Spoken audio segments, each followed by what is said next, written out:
not going to shake me. See? All right, I said, come on and we'll watch the dance. So we got in the front row of spectators, while behind us the crowd packed as closely as matches in a box. The champagne I had taken had again aroused in me that vivid sense of joy and strength and color. Again the lights were effulgent, the music witching, the women divine. As I swayed a little I clutched unsteadily at the youth. He looked at me curiously. Brace up, old man, he said. Guess you're not often in town. You're not much used to the dance hall racket. No, I assured him. Well, he continued, it's the rottenest game ever. I've seen more poor beggars put plumb out of business by the dance halls than by all the saloons and gambling joints put together. It's the game of catching the sucker brought to the point of perfection, and there's very few cases where it fails. He perceived I was listening earnestly, and he warmed up to his subject. You see, the boys get in after they've been out on the claim for 6 months at a stretch, and town looks mighty good to them. The music sounds awful nice, and the women, well, they look just like angels.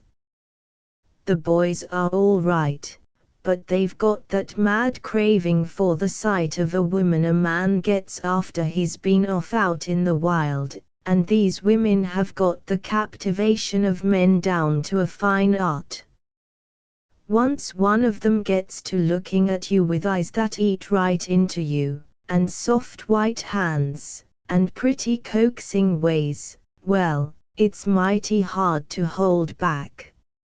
A man's a fool to come near these places if he's got a poke, 'cept, like me, he knows the ropes and he's right on to himself.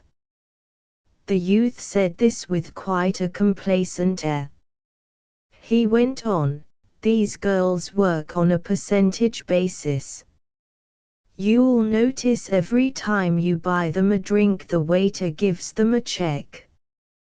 That means that when the night's over they cash in and get 25% of the money you've spent on them. That's how they're so keen on ordering fresh bottles. Sometimes they'll say a bottle's gone flat before it's empty, and have you order another.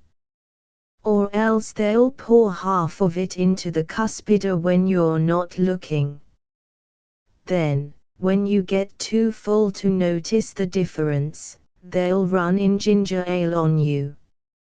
Or else they'll get you ordering by the case, and have half a dozen dummy bottles in it. Oh, there's all kinds of schemes these box rustlers are onto. When you pay for a drink you toss over your poke, and they take the price out. Do you think they're particular to a 1/4 ounce or so? No, sir. And you always get the short end of it. It's a bad game to go up against. The youth looked at me as though proud of his superior sophistication. The floor was cleared. Girls were now coming from behind the stage, preening themselves and chaffing with the crowd. The orchestra struck up some jubilant ragtime that set the heart dancing and the heels tapping in tune. Brighter than ever seemed the lights, more dazzling the white and gilt of the walls. Some of the girls were balancing lightly to a waltz rhythm. There was a witching grace in their movements, and the youth watched them intently.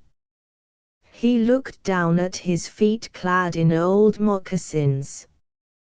Gee, I'd like just to have one spin, he said, just one before I leave the darned old country for good. I was always crazy about dancing. I'd ride 30 miles to attend a dance back home. His eyes grew very wistful. Suddenly the music stopped and the floor master came forward. He was a tall, dark man with a rich and vibrant baritone voice. "That's the best spieler in the Yukon," said the youth. "Come on, boys," boomed the spieler. "Look alive there. Don't keep the ladies waiting. Take your hands out of your pockets and get in the game. Just going to begin, a dreamy waltz or a nice juicy two-step, whichever you prefer. Hey, Professor, strike up that waltz." Once more the music swelled out. "How's that, boys? Doesn't that make your feet like feathers? Come on, boys. Here you are for the nice, glossy floor and the nice, flossy girls. Here you are. Here you are. That's right, select your partners. Swing your honeys. Hurry up there. Just going to begin. What's the matter with you fellows? Wake up. A dance won't break you. Come on. Don't be a cheapskate. The girls are fine, fit and fairy-like, the music's swell and the floor's elegant. Come on, boys."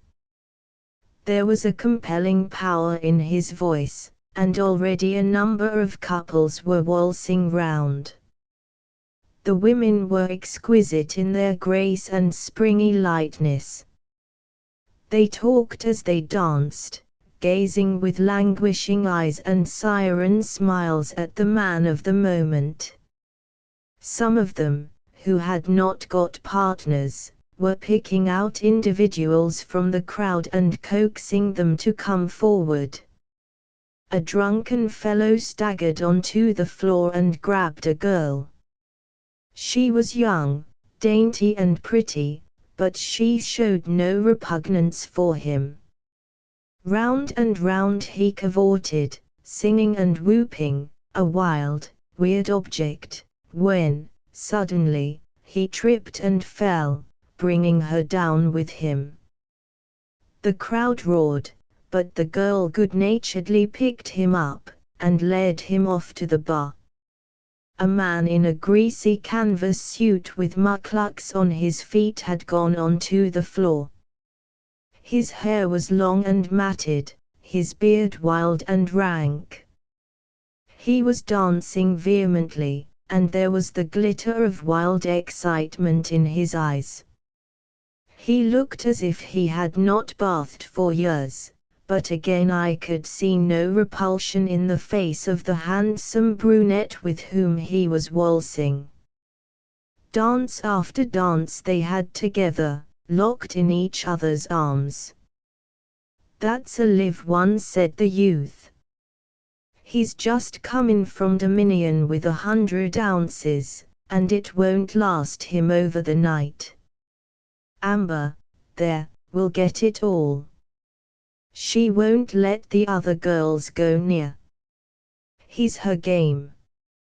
Between dances the men promenaded to the bar and treated their companions to a drink.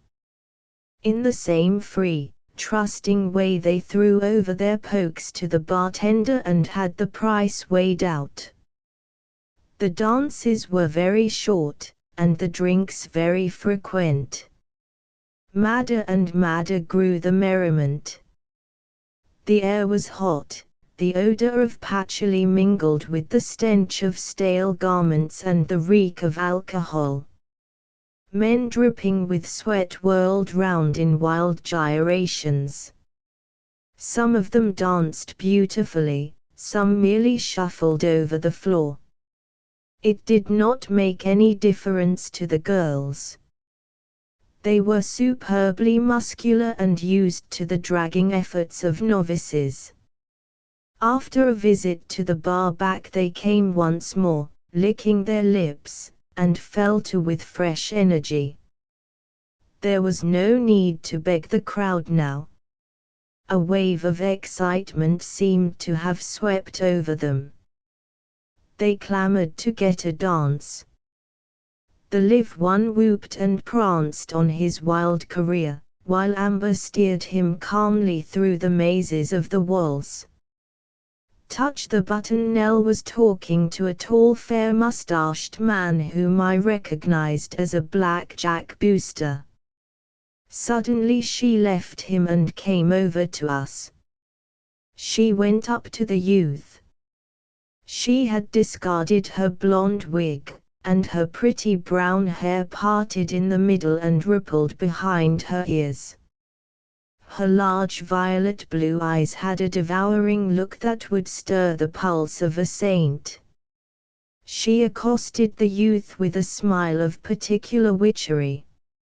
"Say, kid, won't you come and have a two-step with me?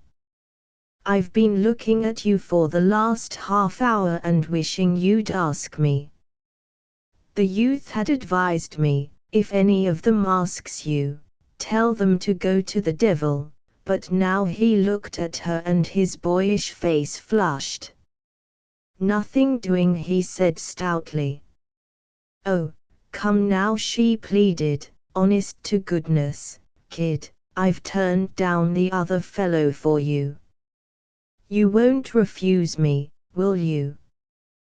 Come on, just one, sweetheart." She was holding the lapels of his coat and dragging him gently forward. I could see him biting his lip in embarrassment. "No, thanks, I'm sorry," he stammered. "I don't know how to dance. Besides, I've got no money." She grew more coaxing. "Never mind about the coin, honey. Come on, have one on me. Don't turn me down, I've taken such a notion to you. Come on now, just one turn." I watched his face. His eyes clouded with emotion, and I knew the psychology of it. He was thinking, just one, surely it wouldn't hurt. Surely I'm man enough to trust myself, to know when to quit. Oh, Lordy, wouldn't it be sweet just to get my arm round a woman's waist once more? The sight of them's honey to me, surely it wouldn't matter. One round and I'll shake her and go home. The hesitation was fatal. By an irresistible magnetism the youth was drawn to this woman whose business it ever was to lure and beguile.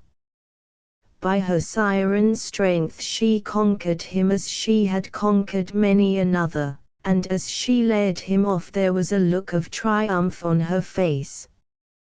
Poor youth!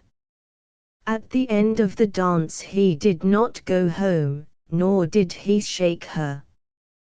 He had another and another and another. The excitement began to paint his cheeks, the drink to stoke wildfires in his eyes. As I stood deserted I tried to attract him, to get him back, but he no longer heeded me. "I don't see the Madonna tonight," said a little, dark individual in spectacles. Somehow he looked to me like a newspaper man chasing copy. "No," said one of the girls, "she ain't working. She's sick, she don't take very kindly to the business, somehow. Don't seem to get broken easy. She's funny, poor kid." Carelessly they went on to talk of other things, while I stood there gasping, staring, sick at heart. All my vinous joy was gone, leaving me a haggard, weary wretch of a man, disenchanted and miserable to the verge of, what? I shuddered. The lights seemed to have gone blurred and dim. The hall was tawdry, cheap and vulgar. The women, who but a moment before had seemed creatures of grace and charm, were now nothing more than painted, posturing harridans, their seductive smiles the leers of shameless sin. And this was a Dawson dance hall, the trump card in the nightly game of despoliation. Dance halls, saloons, gambling dens, brothels, the heart of the town was a cancer, a hive of iniquity. Here had flocked the most rapacious of gamblers, the most beautiful and unscrupulous women on the Pacific slope. Here in the gold-born city they waited for their prey, the man with the poke. Back there in the silent wild, with pain and bloody sweat, he toiled for them. Sooner or later must he come within reach of their talons to be fleeced, flouted and despoiled. It was an organized system of sharpers, thugs, harpies, and birds of prey of every kind. It was a blot on the map. It was a great whirlpool, and the eddy of it encircled the furthest outpost of the Golden Valley. It was a vortex of destruction, of ruin and shame. And here was I, hovering on its brink, likely to be soon sucked down into its depths. I pressed my way to the door, and stood there staring and swaying, but whether with wine or weakness I knew not. In the vociferous and flamboyant street I could hear the raucous voices of the spielers, the jigging tunes of the orchestras, the click of ivory balls, the popping of corks, the hoarse, animal laughter of men, the shrill, inane giggles of women. Day and night the game went on without abatement, the game of despoliation. And I was on the verge of the vortex. Memories of Glenshaw, the laughing of the silver-scaled sea, the tawny fisher lads with their honest eyes, the herring glittering like jewels in the brown nets, the women with their round health-hued cheeks and motherly eyes. Oh, home, with your peace and rest and content, can you not save me from this? And as I stood there wretchedly a timid little hand touched my arm. Chapter V. It is odd how people who have been parted a weary while, yet who have thought of each other constantly, will often meet with as little show of feeling as if they had but yesterday bid goodbye. I looked at her and she at me, and I don't think either of us betrayed any emotion. Yet must we both have been infinitely moved. She was changed, desperately, pitifully changed. All the old sweetness was there, that pathetic sweetness which had made the miners call her the Madonna, but alas, forever gone from her was the fragrant flower of girlhood. Her pallor was excessive, and the softness had vanished out of her face, leaving there only lines of suffering. Sorrow had kindled in her grey eyes a spiritual luster, a shining, tailless brightness. Ah me, sad, sad, indeed, was the change in her. So she looked at me, a long and level look in which I could see neither love nor hate. The bright, grey eyes were clear and steady, and the pinched and pitiful lips did not quiver. And as I gazed on her I felt that nothing ever would be the same again.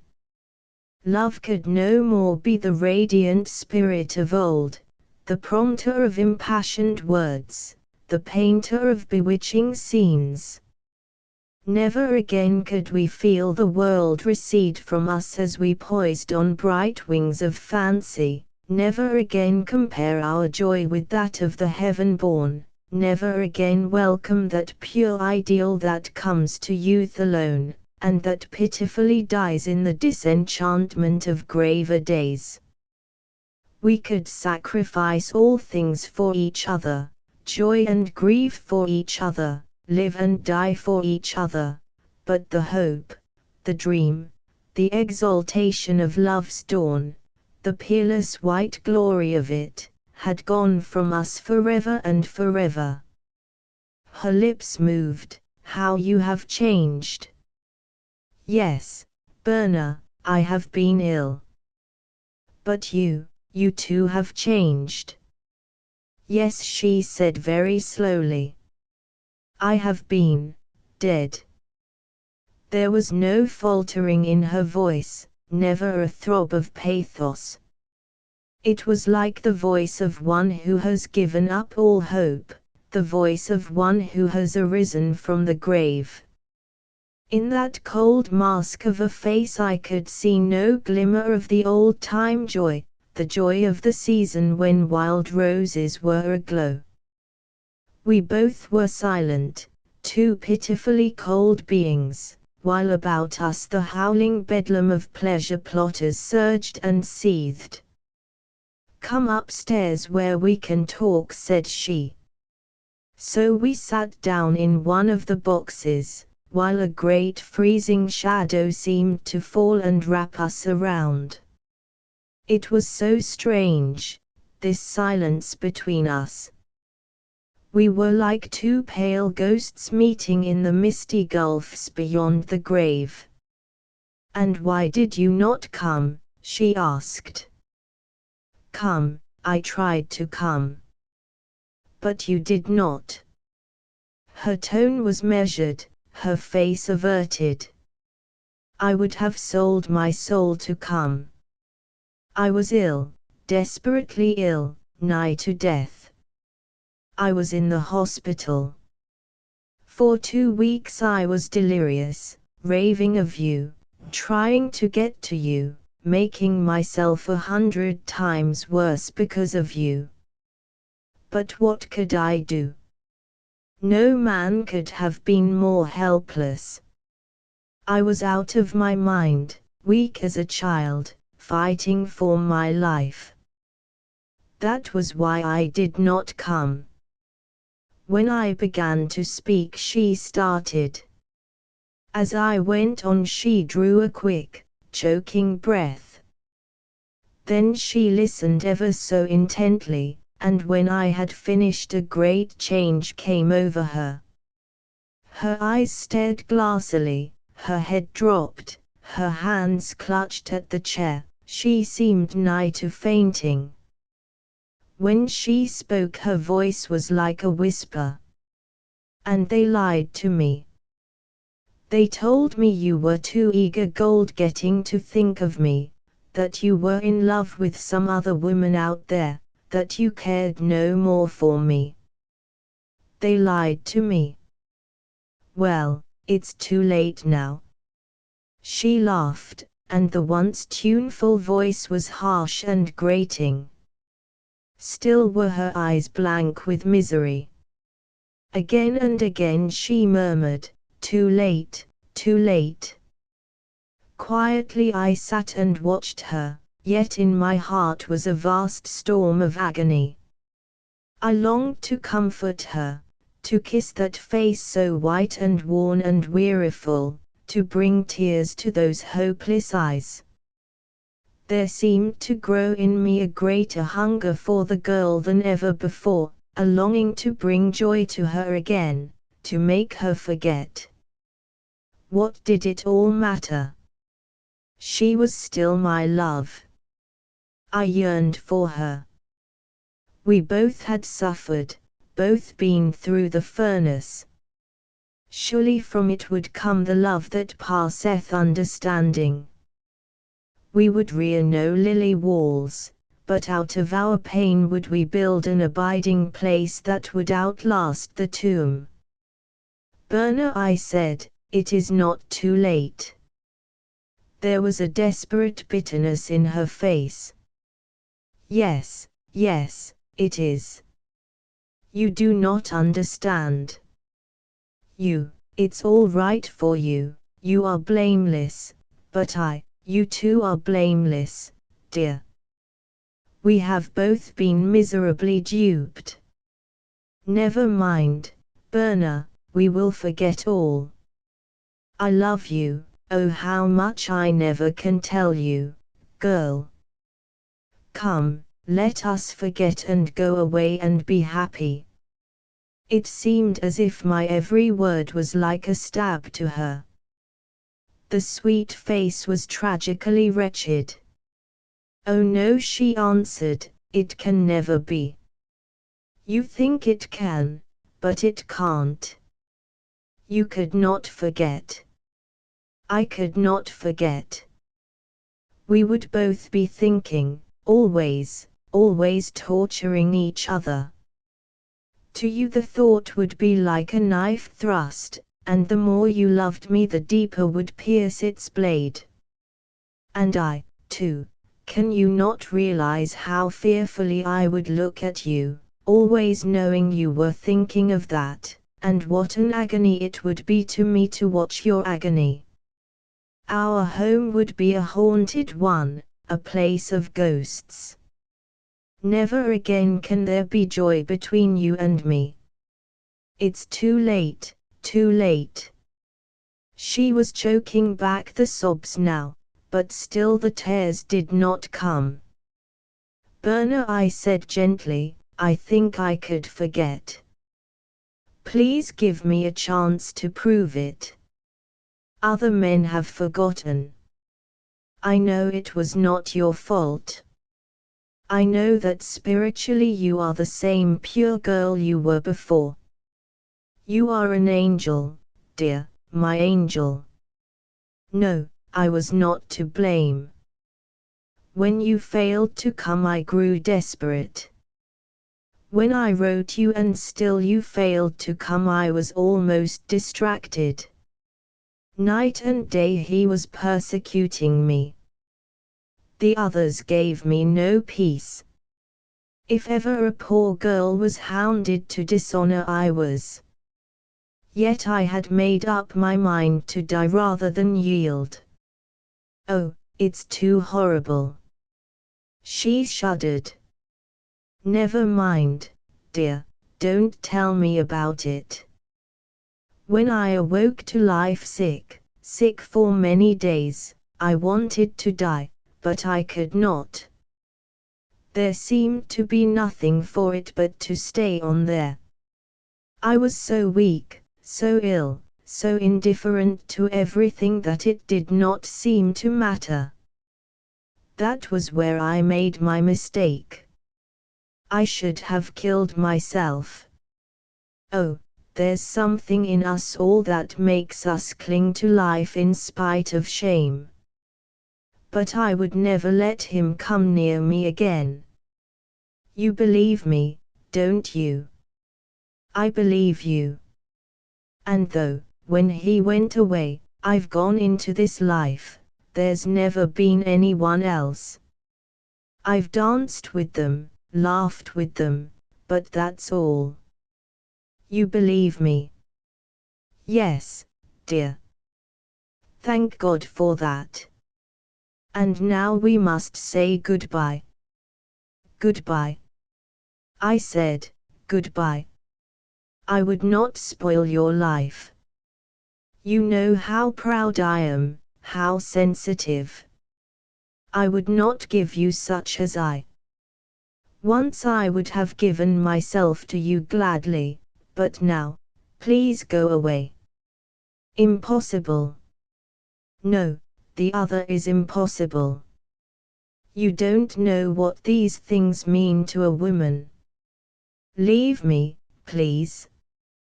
Leave you, to what? To death, ruin, I don't know what. If I'm strong enough I will die. If I am weak I will sink in the mire. Oh, and I am only a girl too, a young girl. Berna, will you marry me? No. No. No. Berna, I will never leave you. Here I tell you frankly, plainly, I don't know whether or not you still love me, you haven't said a word to show it, but I know I love you, and I will love you as long as life lasts. I will never leave you. Listen to me, dear, let us go away, far, far away.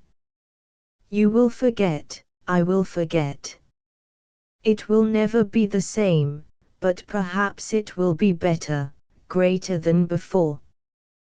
Come with me, oh my love. Have pity on me, Berna, have pity. Marry me. Be my wife. She merely shook her head, sitting there cold as a stone.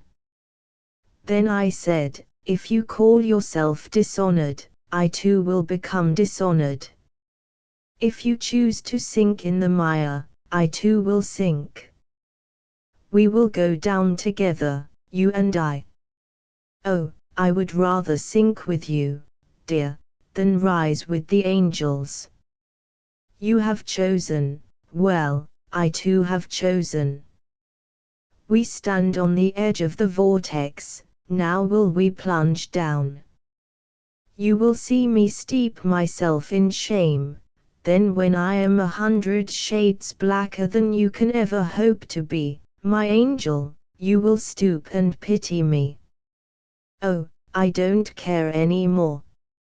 I've played the fool too long, now I'll play the devil, and you'll stand by and watch me. Sometimes it's nice to make those we love suffer, isn't it? I would break my arm to make you feel sorry for me. But now you'll see me in the vortex.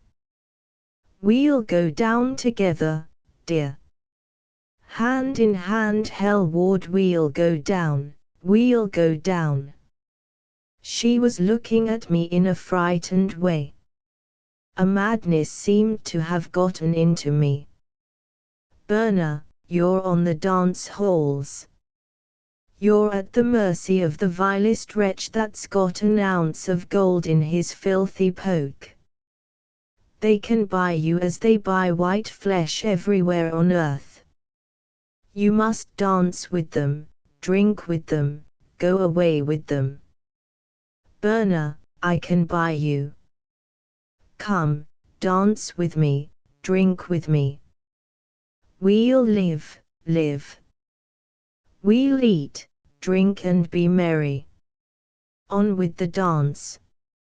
Oh, for the joy of life. Since you'll not be my love, you'll be my light of love. Come, Berna, come. I paused. With her head lying on the cushioned edge of the box, she was crying. The plush was streaky with her tears. Will you come?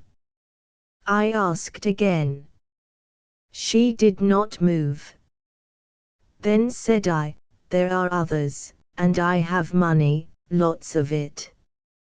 I can buy them. I am going down into the vortex. Look on and watch me. I left her crying.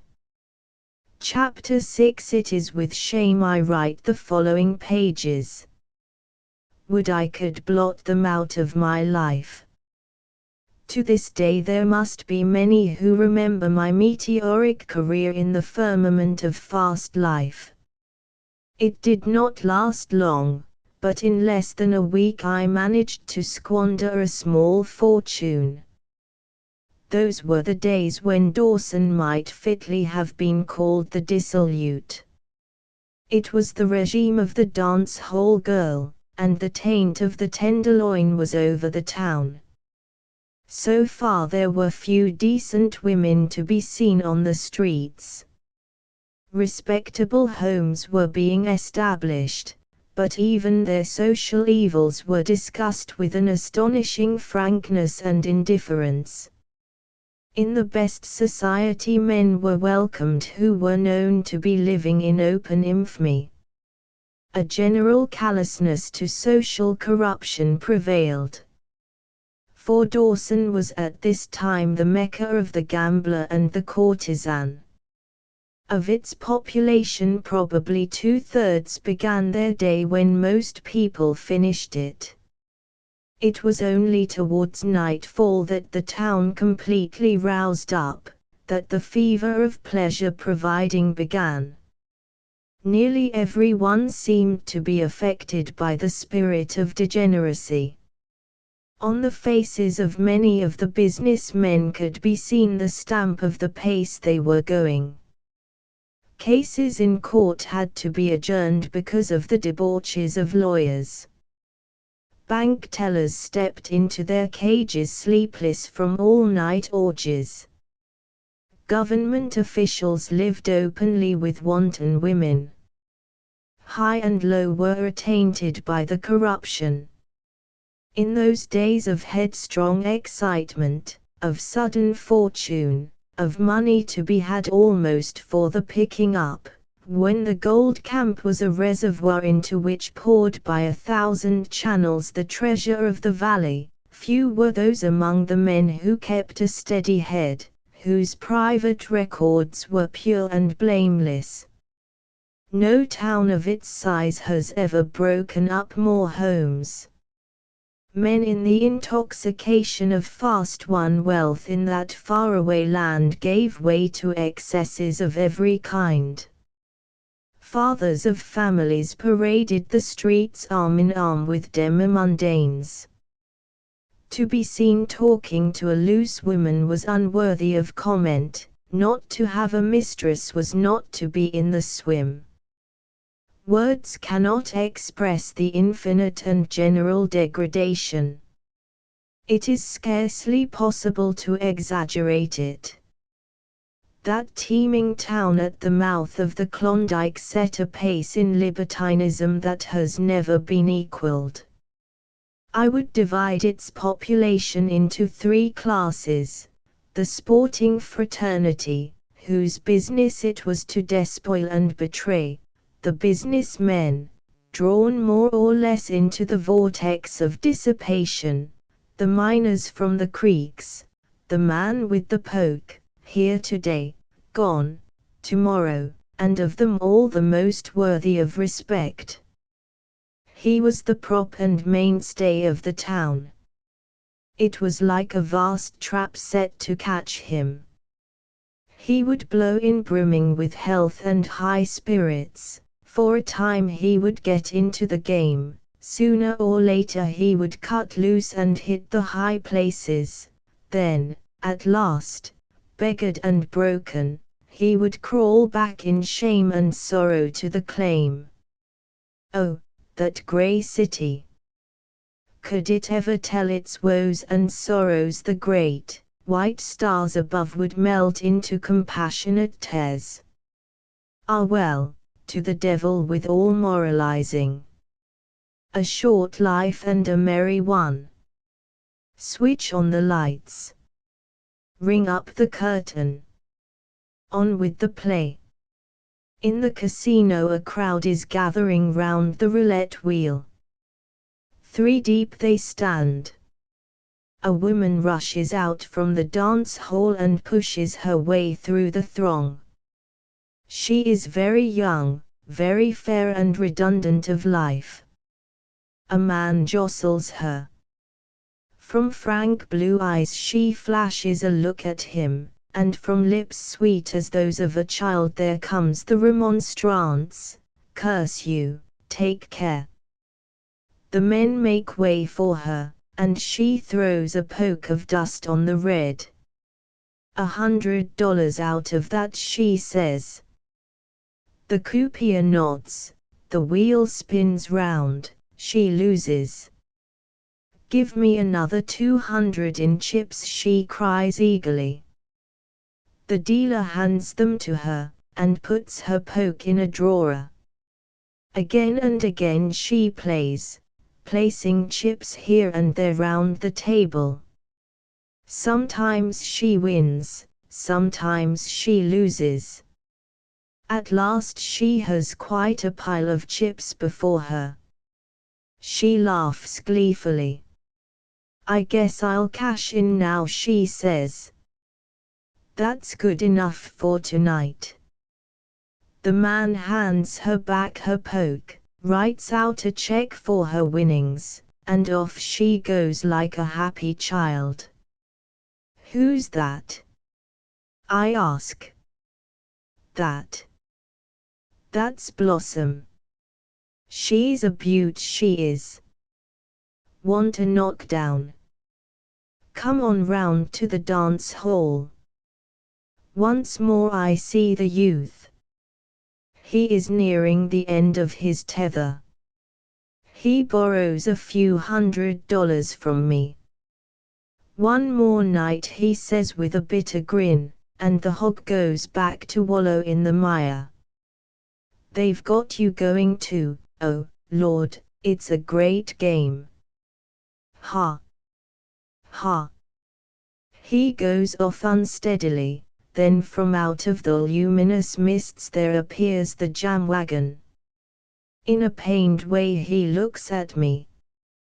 Here, chuck it, old man, he says, come home to my cabin and straighten up. All right, I answer, just one drink more. One more means still one more. Poor old jam wagon. It's the blind leading the blind. Moshe haunts me with his gleaming bald head and his rat-like eyes. He is living with the little 95-pound woman, the one with the mop of hair. Oh, it is a hads of a life I am steeped in.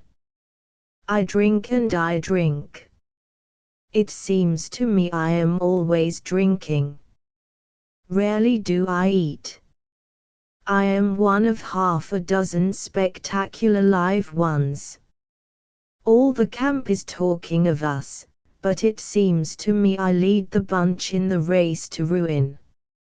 I wonder what Berna thinks of it all. Was there ever such a sensitive creature? Where did she get that obstinate pride? Child of misfortune. She minded me of a delicate china cup that gets mixed in with the coarse crockery of a hash joint. Remonstrantly the prodigal speeds to town. Are you crazy? He cries. I don't mind you making an ass of yourself, but lushing around all that coin the way you're doing, it's wicked, it makes me sick. Come home at once. I won't, I say. What if I am crazy? Isn't it my money? I've never sown my wild oats yet. I'm trying to catch up, that's all. When the money's done I'll quit. I'm having the time of my life. Don't come spoiling it with your precepts.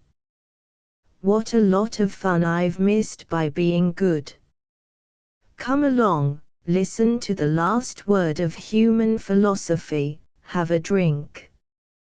He goes away shaking his head. There's no fear of him ever breaking loose. He, with his smile of sunshine, would make misfortune pay. He is a rolling stone that gathers no moss, but manages to glue itself to greenbacks at every turn. I am in a box at the Palace Grand. The place is packed with rowdy men and ribald women. I am at the zenith of my shame. Right and left I am buying wine. Like vultures at a feast they bunch into the box. Like carrion flies they buzz around me. That is what I feel myself to be, carrion. How I loathe myself. But I think of Berna, and the thought goads me to fresh excesses. I will go on till flesh and blood can stand it no longer, till I drop in my tracks. I realize that somehow I must make her pity me, must awaken her that guardian angel which exists in every woman. Only in that way can I break down the barrier of her pride and arouse the love latent in her heart.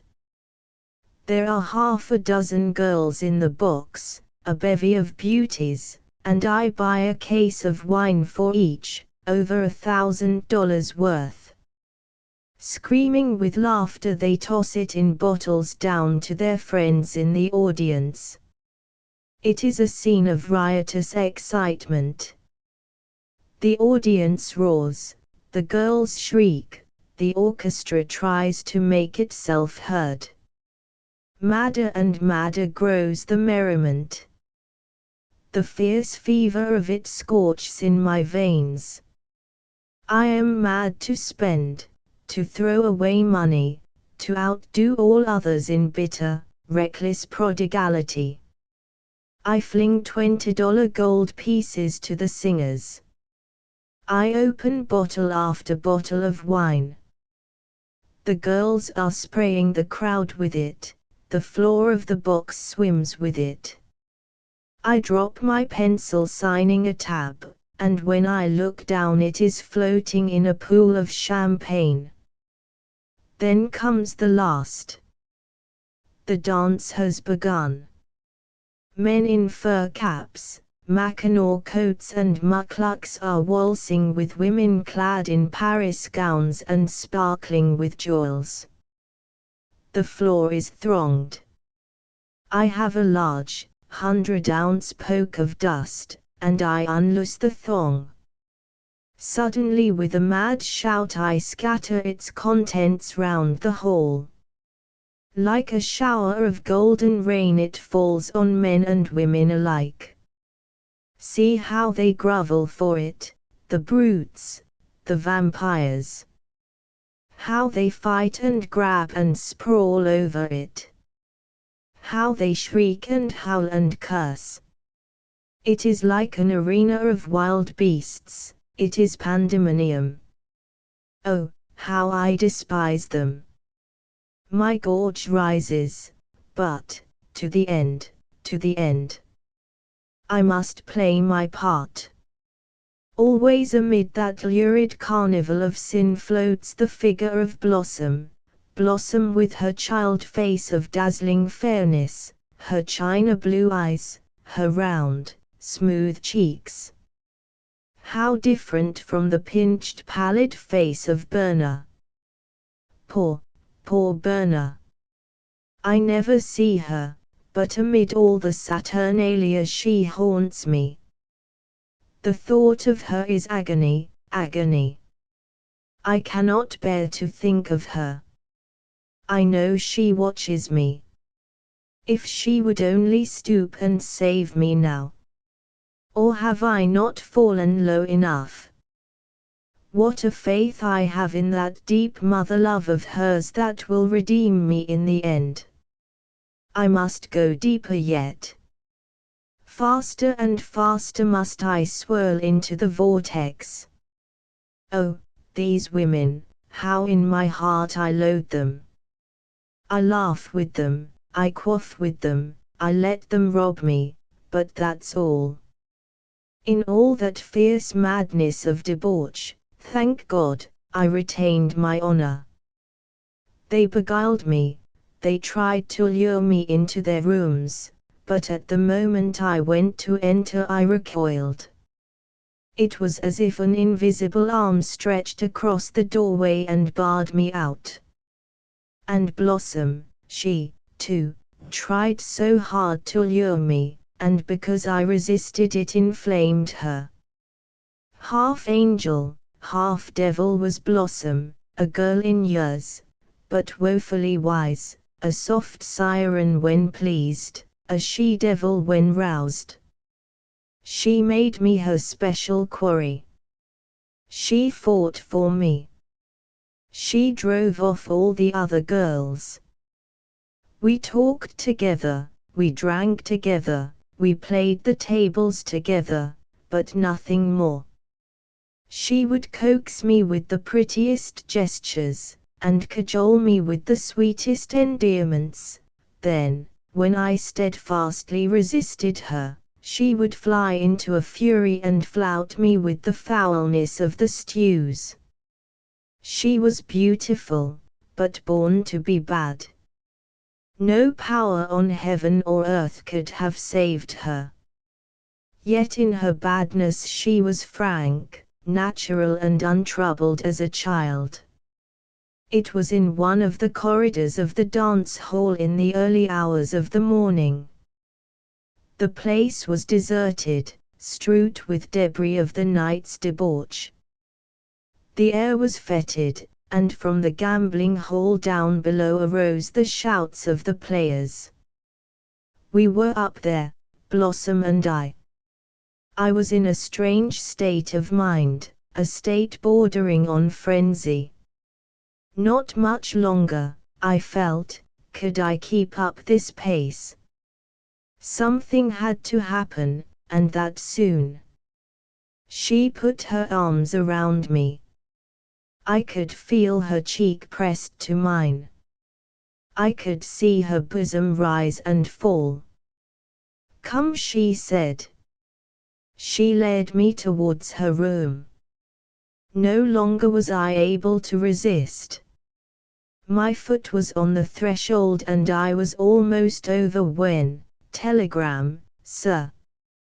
It was a messenger. Confusedly I took the flimsy envelope and tore it open. Blankly I stared at the line of type. I stared like a man in a dream. I was sober enough now.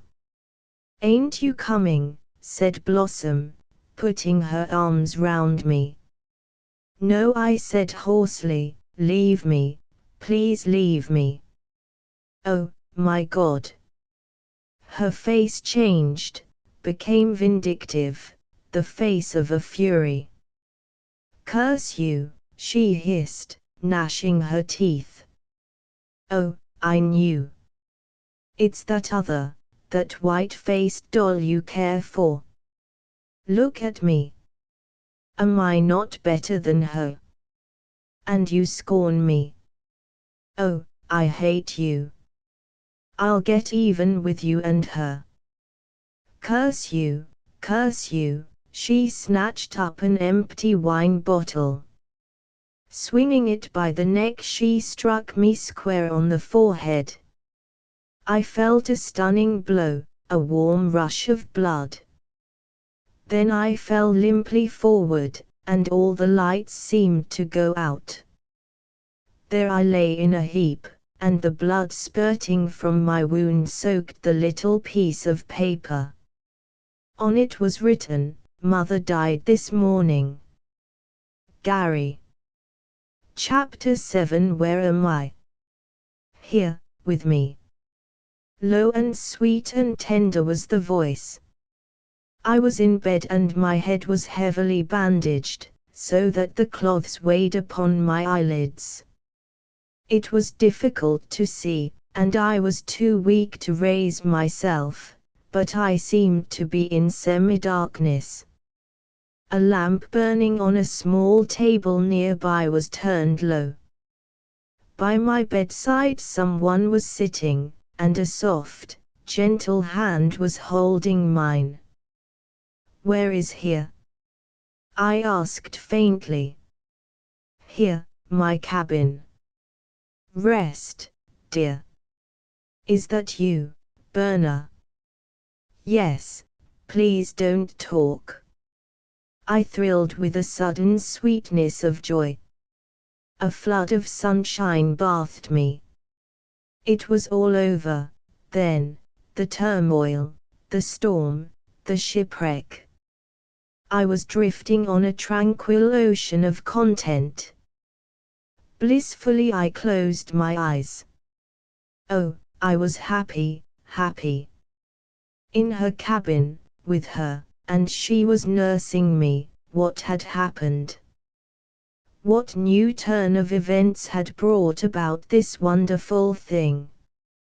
As I lay there in the quiet, trying to recall the something that went before. My poor sick brain groped but feebly amid a murk of sinister shadows. "Berna," I said, "I've had a bad dream." "Yes, dear, you've been sick, very sick.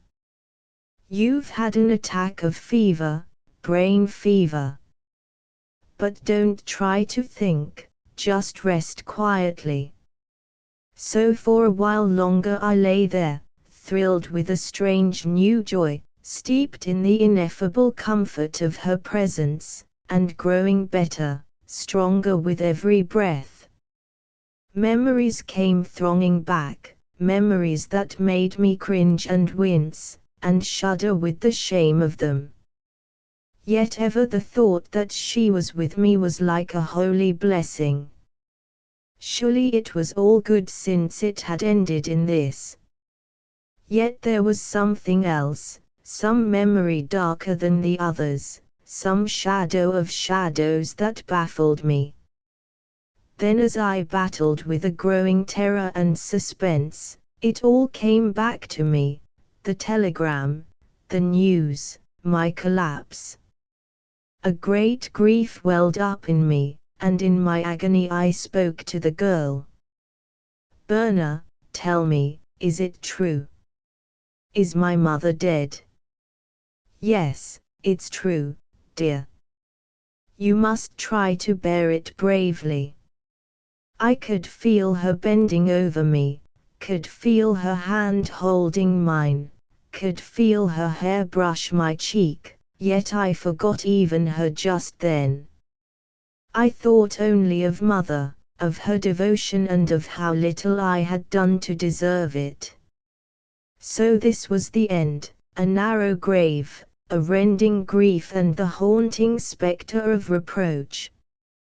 I saw my mother sitting at that window that faced the west, her hands meekly folded on her lap, her eyes wistfully gazing over the grey sea.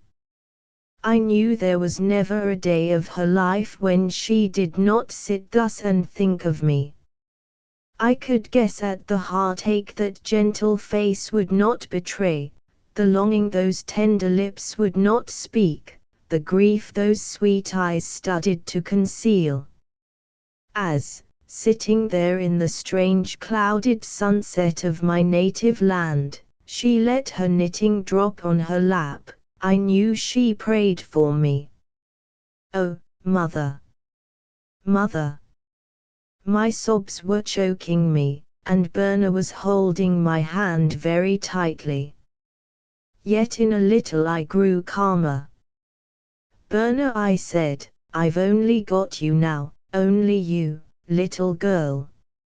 So you must love me, you mustn't leave me. I'll never leave you, if you want me to stay. God bless you, dear.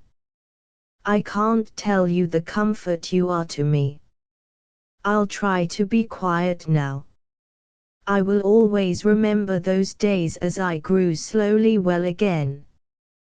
The cot in which I lay stood in the sitting room of the cabin, and from the window I could overlook the city.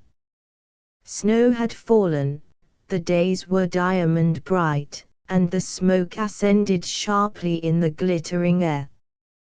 The little room was papered with a design of wild roses that minded me of the White Horse Rapids. On the walls were some little framed pictures. The floor was carpeted in dull brown, and a little heater gave out a pleasant warmth. Through a doorway draped with a curtain I could see her busy in her little kitchen. She left me much alone, alone with my thoughts. Often when all was quiet I knew she was sitting there beyond the curtain, sitting thinking, just as I was thinking.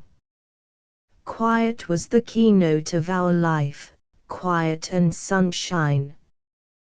That little cabin might have been 100 miles from the gold-born city, it was so quiet. Here drifted no echo of its abandoned gaiety, its glory of demoralization. How sweet she looked in her spotless home attire, her neat waist, her white apron with bib and sleeves, her general air of a little housewife. And never was there so devoted a nurse. Sometimes she would read to me from one of the few books I had taken everywhere on my travels, a page or two from my beloved Stevenson, a poem from my great-hearted Henley, a luminous passage from my Thoreau. How those readings brought back the time when, tired of flicking the tawny pools, I would sit on the edge of the boisterous little burn and read till the grey shadows sifted down. I was so happy then, and I did not know it. Now everything seemed changed. Life had lost its zest. Its savour was no longer sweet. Its very success was more bitter than failure. Would I ever get back that old-time rapture, that youthful joy, that satisfaction with all the world? It was sweet prolonging my convalescence, yet the time came when I could no longer let her wait upon me. What was going to happen to us? I thought of that at all times, and she knew I thought of it. Sometimes I could see a vivid color in her cheeks, an eager brightness in her eye. Was ever a stranger situation? She slept in the little kitchen, and between us there was but that curtain. The faintest draught stirred it. There I lay through the long, long night in that quiet cabin. I heard her breathing. Sometimes even I heard her murmur in her sleep. I knew she was there, within a few yards of me. I thought of her always. I loved her beyond all else on earth. I was gaining daily in health and strength, yet not for the wealth of the world would I have passed that little curtain. She was as safe there as if she were guarded with swords. And she knew it. Once when I was in agony I called to her in the night, and she came to me. She came with a mother's tenderness, with exquisite endearments, with the great love shining in her eyes. She leaned over me, she kissed me. As she bent over my bed I put my arm round her. There in the darkness were we, she and I, her kisses warm upon my lips, her hair brushing my brow, and a great love devouring us. Oh, it was hard, but I released her, put her from me, told her to go away. I'll play the game fair, I said to myself. I must be very, very careful. Our position was full of danger. So I forced myself to be cold to her, and she looked both surprised and pained at the change in me. Then she seemed to put forth special efforts to please me. She changed the fashion of her hair, she wore pretty bows of ribbon. She talked brightly and lightly in a febrile way. She showed little coquettish tricks of manner that were charming to my mind. Ever she looked at me with wistful concern. Her heart was innocent, and she could not understand my sudden coldness. Yet that night had given me a lightning glimpse of my nature that frightened me. The girl was winsome beyond words, and I knew I had but to say it and she would come to me. Yet I checked myself. I retreated behind a barrier of reserve. Play the game, I said, play the game. So as I grew better and stronger she seemed to lose her cheerfulness.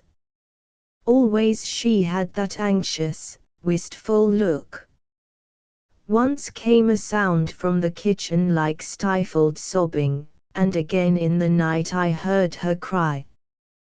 Then the time came when I was well enough to get up, to go away. I dressed, looking like the cadaverous ghost I felt myself to be. She was there in the kitchen, sitting quietly, waiting. "Berna," I called. She came, with a smile lighting up her face. "I'm going." The smile vanished, and left her with that high proud look, yet behind it was a lurking fear. "You're going," she faltered. "Yes," I said roughly, "I'm going." She did not speak. "Are you ready?" I went on. "Ready." "Yes, you're going, too." "Where?" I took her suddenly in my arms. "Why, you dear little angel, to get married, of course. Come on, Berna, we'll find the nearest parson. We won't lose any more precious time." Then a great rush of tears came into her eyes. But still she hung back. She shook her head. "Why, Berna, what's the matter? Won't you come?" "I think not." "In heaven's name, what is wrong, dear? Don't you love me?" "Yes, I love you." "It's because I love you I won't come." "Won't you marry me?" "No, no, I can't. You know what I said before. I haven't changed any. I'm still the same, dishonored girl. You could never give me your name. You're as pure as the driven snow, little one. No one thinks so but you, and it's that makes all the difference. Everybody knows. No, I could never marry you, never take your name, never bind you to me." "Well, what's to be done?" "You must go away, or stay." "Stay?" "Yes. You've been living alone with me for a month. I picked you up that night in the dance hall. I had you brought here. I nursed you. Do you think people don't give us credit for the worst? We are as innocent as children, yet do you think I have a shred of reputation left? Already I am supposed to be your mistress. Everybody knows, nobody cares. There are so many living that way here. If you told them we were innocent they would scoff at us. If you go they will say you have discarded me. What shall I do? Just stay." "Oh, why can't we go on as we've been doing?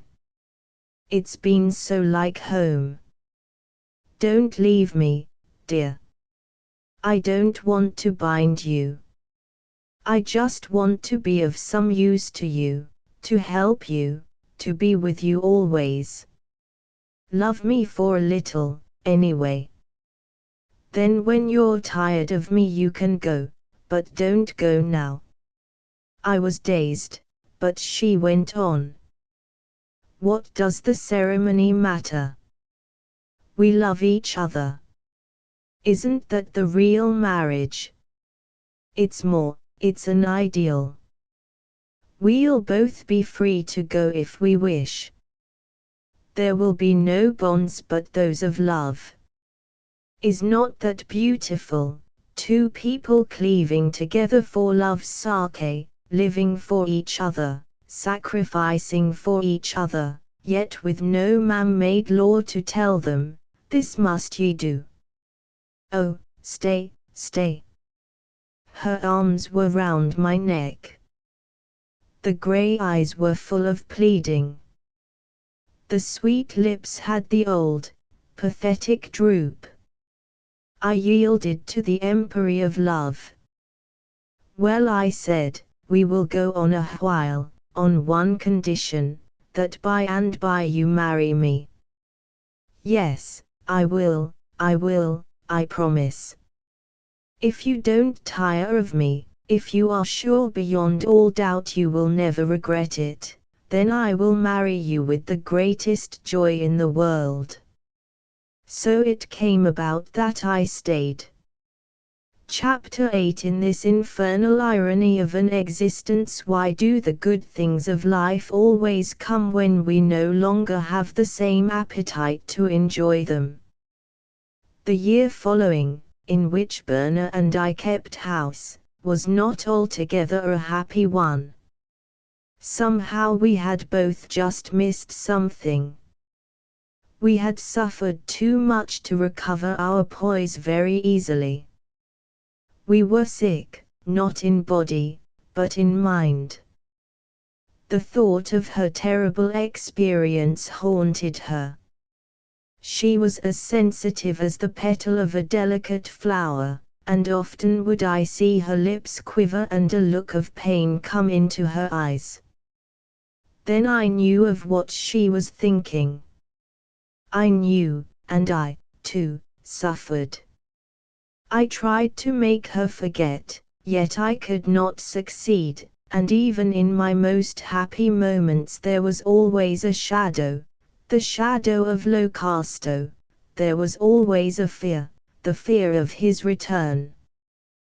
Yes, it seemed at times as if we were two unfortunates, as if our happiness had come too late, as if our lives were irretrievably shipwrecked. Locasto. Where was he? For near a year had he been gone, somewhere in that wild country at the back of beyond. Somewhere amid the wilder peaks and valleys of the Rockies he fought his desperate battle with the wild. There had been sinister rumors of two lone prospectors who had perished up in that savage country, of two bodies that lay rotting and half buried by a landslide. I had a sudden, wild hope that one of them might be my enemy, for I hated him and I would have joyed at his death. When I loved Berna most exquisitely, when I gazed with tender joy upon her sweetness, when, with glad, thankful eyes, I blessed her for the sympathy and sunshine of her presence, then between us would come a shadow, dark, menacing and mordant. So the joy light would vanish from my eyes and a great sadness fall upon me. What would I do if he returned? I wondered. Perhaps if he left us alone I might let bygones be bygones. But if he ever came near her again, well, I oiled the chambers of my Colt and heard its joyous click as it revolved. That's for him, I said, that's for him, if by look, by word, or by act he ever molests her again. And I meant it, too. Suffering had hardened me, made me dangerous. I would have killed him. Then, as the months went past and the suspicion of his fate deepened almost to a certainty, I began to breathe more freely. I noticed, too, a world of difference in Berna. She grew light-hearted. She sang and laughed a good deal. The sunshine came back to her eyes, and the shadow seldom lingered there. Sometimes the thought that we were not legally married troubled me, but on all sides were men living with their Klondike wives, either openly or secretly, and where this domestic menage was conducted in quietness there was little comment on it. We lived to ourselves, and for ourselves. We left our neighbors alone. We made few friends, and in the ferment of social life we were almost unnoticed. Of course, the prodigal expostulated with me in severe terms. I did not attempt to argue with him. He would not have understood my point of view.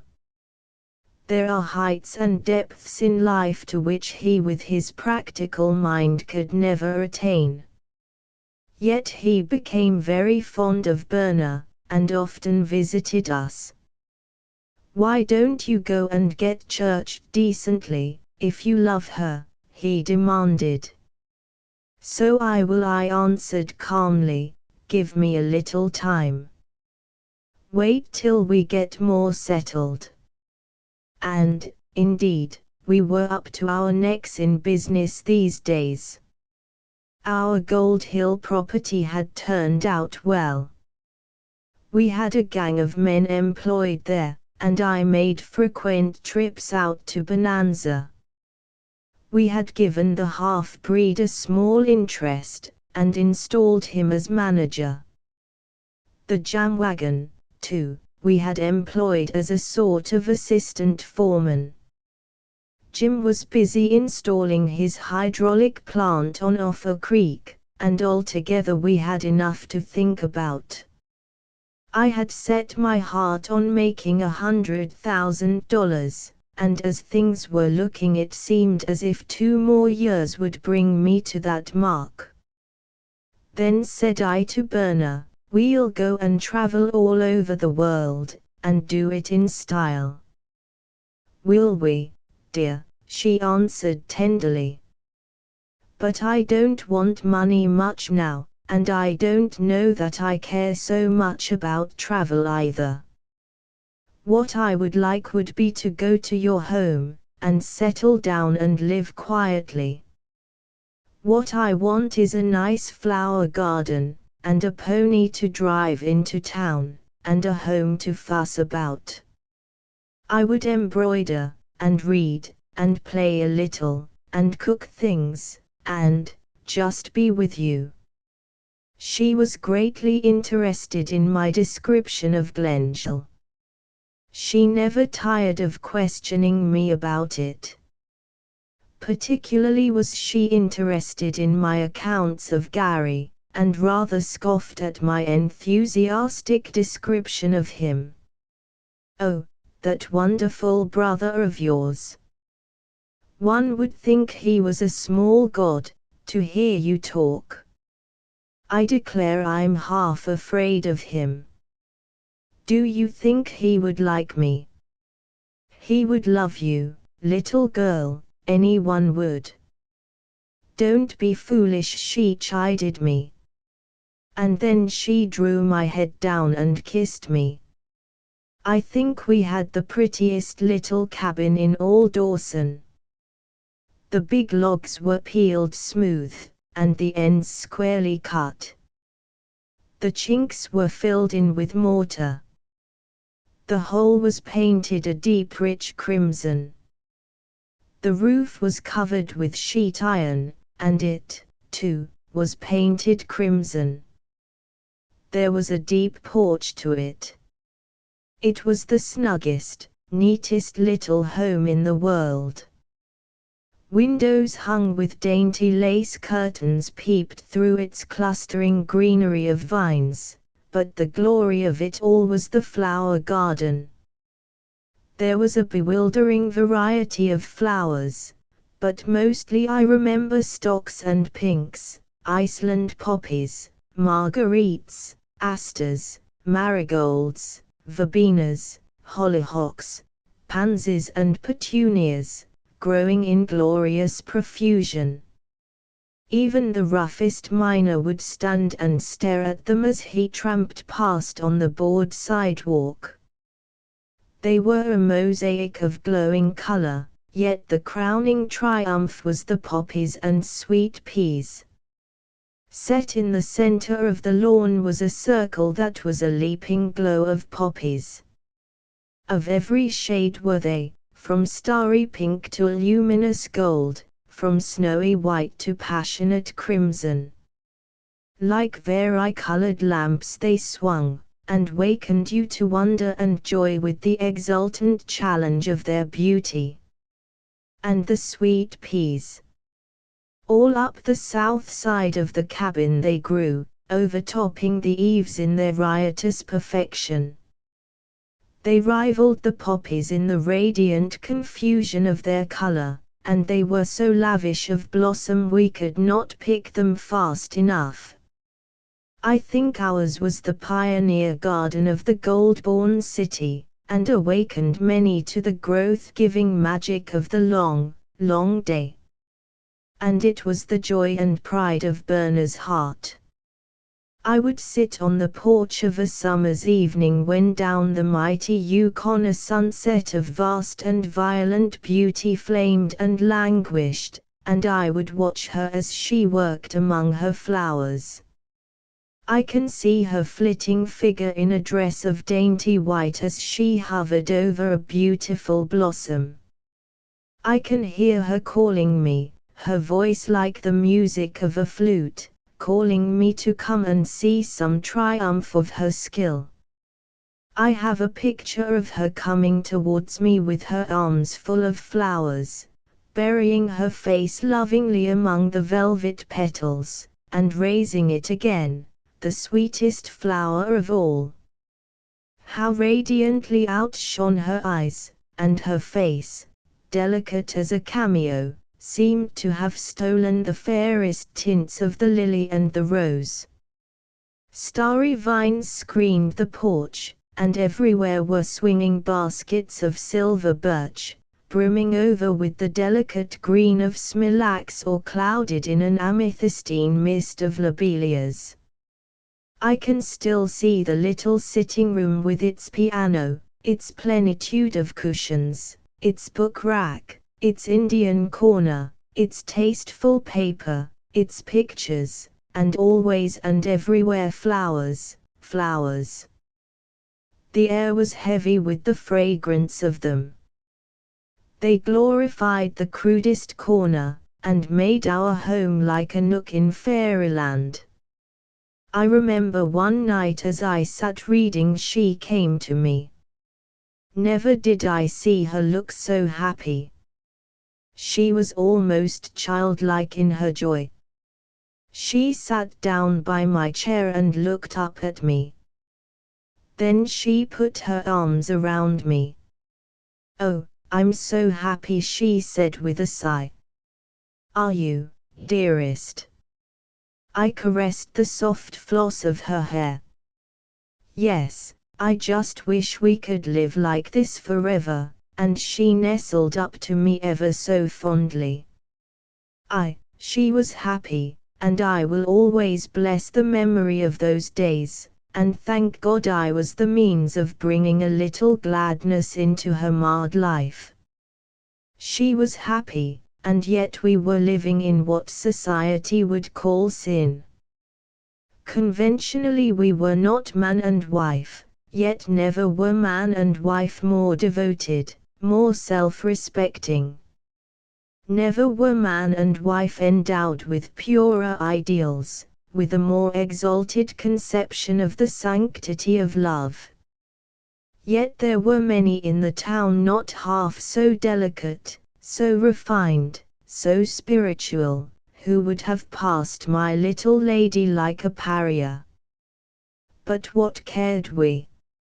And perhaps it was the very greatness of my love for her that sometimes made me fear, so that often in the ecstasy of a moment I would catch my breath and wonder if it all could last.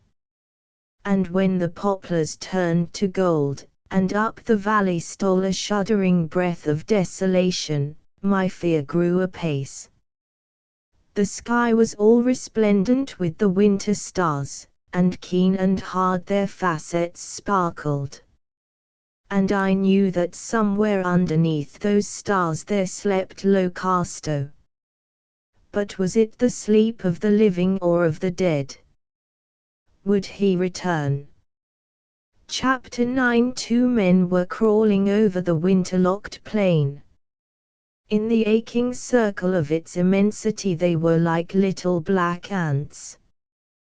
One, the leader, was of great bulk and of a vast strength, while the other was small and wiry, of the breed that clings like a louse to life while better men perish.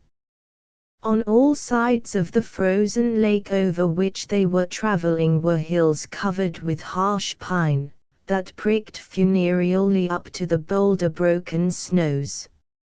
Above that was a stormy and fantastic sea of mountains bearing many a fierce peak fang to the hollow heavens. The sky was a waxen grey, cold as a corpse light. The snow was an immaculate shroud, unmarked by track of bird or beast. Death sealed the land lay in its silent vastitude, in its despairful desolation. The small man was breaking trail. Down almost to his knees in the soft snow, he sank at every step, yet ever he dragged a foot painfully upward, and made another forward plunge. The snowshoe thong, jagged with ice, chafed him cruelly. The muscles of his legs ached as insistently as if clamped in a vice. He lurched forward with fatigue, so that he seemed to be ever stumbling, yet recovering himself. "Come on there, you darned little shrimp, get a move on you," growled the big man from within the frost-fringed hood of his parka. The little man started as if galvanized into sudden life. His breath steamed and almost hissed as it struck the icy air. At each raw intake of it his chest heaved. He beat his mittened hands on his breast to keep them from freezing.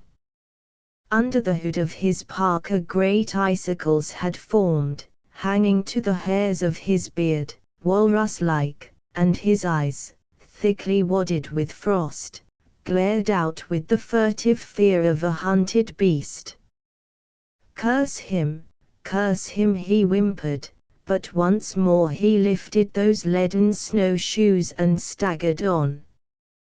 The big man lashed fiercely at the dogs, and as they screamed at his blows he laughed cruelly. They were straining forward in the harness, their bellies almost level with the ground, their muscles standing out like whalebone. Great, gaunt brutes they were, with ribs like barrel staves, and hip bones sharp as stakes. Their woolly coats were white with frost, their sly, slit-eyed faces ice-sheathed, their feet torn so that they left a bloody track on the snow at every step. "Mush on there, you cuz, or I'll cut you in two," stormed the big man, and once again the heavy whip fell on the yelling pack. They were pulling for all they were worth, their heads down, their shoulders squared. Their breath came pantingly, their tongues gleamed redly, their white teeth shone. They were fighting for life, fighting to placate a cruel master in a world where all was cruelty and oppression. For there in the winter wild pity was not even a name. It was the struggle for life, desperate and never-ending. The wild abhorred life, abhorred most of all these atoms of heat and hurry in the midst of her triumphant stillness. The wild would crush those defiant pygmies that disputed the majesty of her invincible calm. A dog was hanging back in the harness. It whined, then as the husky following snapped at it savagely, it gave a lurch and fell. The big man shot forward with a sudden fury in his eyes. Swinging the heavy-thonged whip, again and again he brought it down on the writhing brute. Then he twisted the thong around his hand and belaboured its hollow ribs with the butt. It screamed for a while, but soon it ceased to scream, it only moaned a little. With glistening fangs and ears up-pricked, the other dogs looked at their fallen comrade. They longed to leap on it, to rend its gaunt limbs apart, to tear its quivering flesh, but there was the big man with his murderous whip, and they cowered before him. The big man kicked the fallen dog repeatedly. The little man paused in his painful progress to look on apathetically. "You'll stave in its ribs," he remarked presently, "and then we'll never make timber by nightfall." The big man had failed in his efforts to rouse the dog. There in that lancinating cold, in an ecstasy of rage, despairfully he poised over it. "Who told you to put in your lip?" he snarled.